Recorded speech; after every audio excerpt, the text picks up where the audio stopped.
Davvero facili questi hamburger vegani fatti con i fagioli e sono buonissimi. Si comincia mettendo il giorno prima a bagno dei fagioli, scegliete i cannellini, questi qui bianchi con l'occhio oppure quelli rossi perché hanno la pelle sottile. Il giorno dopo li lavate, li mettete con l'acqua fredda a bollire per almeno un'ora. Mi preparo anche i panini. Questa è una vecchia ricetta del mio canale, panini morbidi. Vi metto qui sopra anche in fondo a fine video e anche nel primo dei commenti la ricetta integrale perché adesso la faccio vedere velocemente. Il giorno dopo, quando i fagioli saranno già cotti, prepariamo un bel soffritto. Se volete potete anche non soffriggerlo, potete metterli su anche a freddi, però io li faccio soffriggere perché prende più sapore. Delle carote tagliate a cubetti piccoli, una cipolla. A piacere potete aggiungerci anche delle patate o delle zucchine, io non le ho messe. Non li avevo mai fatti ai miei figli, gli hamburger di legumi. E non gli ho detto niente, li ho messi davanti al naso e quando li hanno addentati pensavo che mi ritiravano dietro e invece no, sono stati molto apprezzati.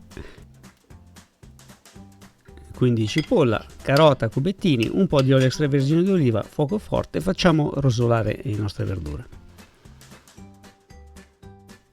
Ci aggiungo i fagioli già cotti, naturalmente potete utilizzare qualsiasi tipo di legume vogliate, ceci, lenticchie, piselli e potete usare anche i fagioli in scatola se volete far prima.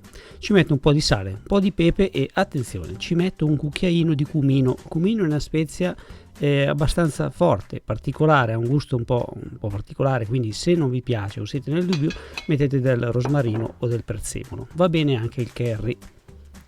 Nel frattempo il mio pane è lievitato, è un impasto davvero semplice, io vi invito ancora ad andare a vedere la ricetta integrale che vi metto qui sopra o a fine video. Faccio dei piccoli panini e li faccio lievitare un paio di ore, è normalissimo pane bianco. Io qui per motivi tecnici vi ho fatto vedere tutto insieme, però il pane per esempio lo potete fare un paio di ore prima e i legumi li potete cuocere il giorno prima. I miei legumi stufati sono pronti, ci hanno messo 20 minuti circa, li ho lasciati molto asciutti. Ora scelgo un pestello per pestarli, per lasciarli un po' grossini perché li pesto mi piace. Però se volete potete usare anche un passaverdura, potete usare un frullatore, un robot da cucina, però io vi consiglio di farli a mano perché restano un po' più grossini e poi non state lì a sporcare tutto il robot di cucina per 4 fagioli, ci vuole veramente un minuto, una pestata. Poi gli regolo l'umidità con del pane grattugiato. Mettetele poco alla volta perché dovete farli sì asciugare, ma non dovete fare il cemento, quindi ecco, vedete la densità giusta, ecco, è una densità che ci permette di lavorarli e di dargli una forma.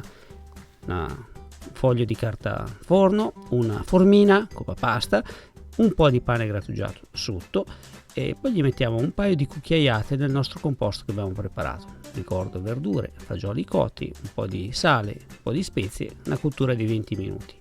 Ancora un po' di pane grattugiato sopra, via la formita, fatto l'hamburger.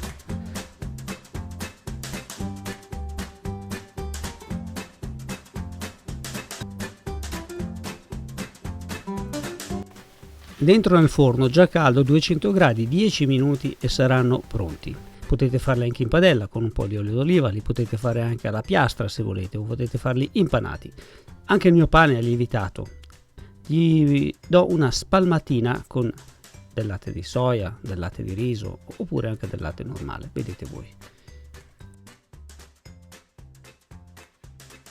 Dentro nel forno anche il pane, 200 gradi, forno ventilato, circa 15 minuti sarà pronto. Mi preparo tutti gli ingredienti per fare i miei hamburger e scegliete un po' quello che volete. Adesso io ho fatto pomodori, insalata, salsa avocado, un po' di ketchup, però ci potete mettere dentro qualsiasi cosa voi vogliate.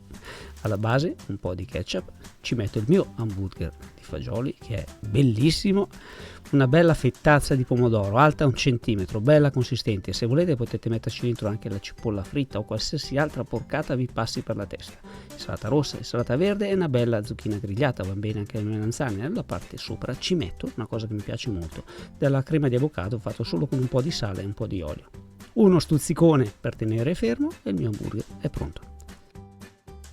Vi aspetto qui sotto in descrizione dove trovate anche la ricetta del pane e questa ricetta scritta bene per esteso. Un caro saluto a tutti.